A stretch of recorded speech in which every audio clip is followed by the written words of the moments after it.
And even through this work, I sat with my mentor one morning. This is around like the beginning of 2022. I was beginning college, and I got a call that my cousin that I was really close to in New Jersey was also killed. And I asked him, I said, why me? Out of everybody, out of all these friends, why am I the only one still here? And he said, Isaiah, you have a mission.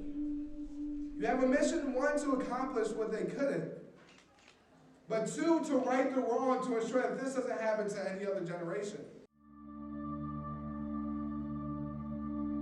I think that it's time for us to add young people to the table. Noticing that, but it's a serious issue. As we have these conversations, young people, they must be at the forefront of the table, at the forefront of the conversation.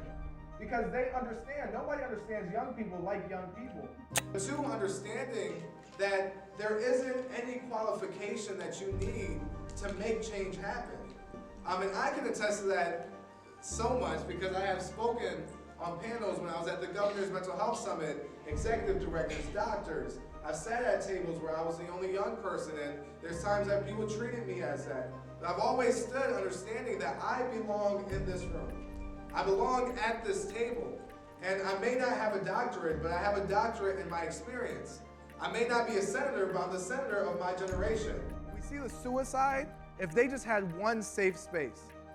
When we look at the rising rates of suicide and young people getting involved and stealing cars and gun violence, if they just had one safe space.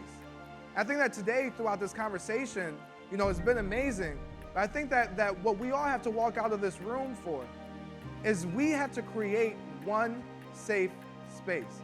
Because if we could just save one young person, we have made change happen.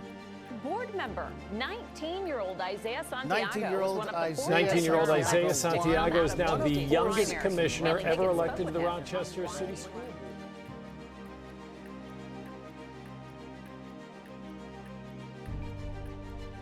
Example to let you guys know, if you guys really push a voice, if you guys really value the young voice, you can have the next leaders leading now.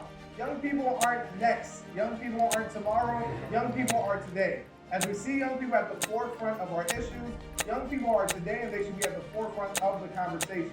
We have to look at the old policies and procedures to see how it's really affecting our new generation that's living under new circumstances, new problems, new issues. And really figure out how we can be innovative and invest in our young people.